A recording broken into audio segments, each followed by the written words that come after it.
শালবনের শেষ মাথায় একটা পরিত্যক্ত বাড়ি। লোকজন বলে রাত নামলেই সেখানে অদ্ভুত শব্দ শোনা যায়। তবু ইউটিউব ভিডিও বানানোর লোভে রাহুল আর তার বন্ধু মিতুল এক রাতে সেখানে ঢুকে পড়ল। Camera on. রাহুল ফিসফিসিস করে বলল, বন্ধুরা, আজ আমরা প্রমাণ করব ভূত বলে কিছু নেই।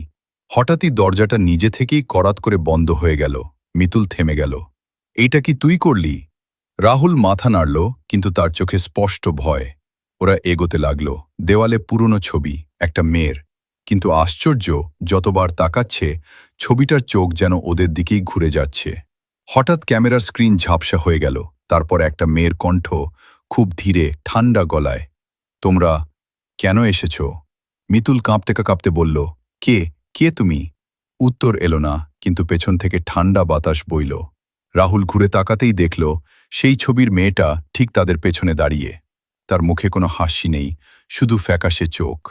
আমার গল্পটা শেষ করতে পারবে? সে বলল। হঠাৎ পুরো বাড়িটা কেঁপে উঠল। আলো নিভে গেল। ক্যামেরা পড়ে গেল মাটিতে। শুধু শোনা গেল রাহুলের চিৎকার। পরদিন সকালে লোকজন বাড়ির সামনে ক্যামেরাটা খুঁজে পেল। ভিডিওটা এখনো ভাইরাল। শেষ ফ্রেমে দেখা যায় সেই মেয়েটা ক্যামেরার দিকে তাকিয়ে ফিসফিস করছে, তোমরাও কি আসবে আমার গল্প শুনতে?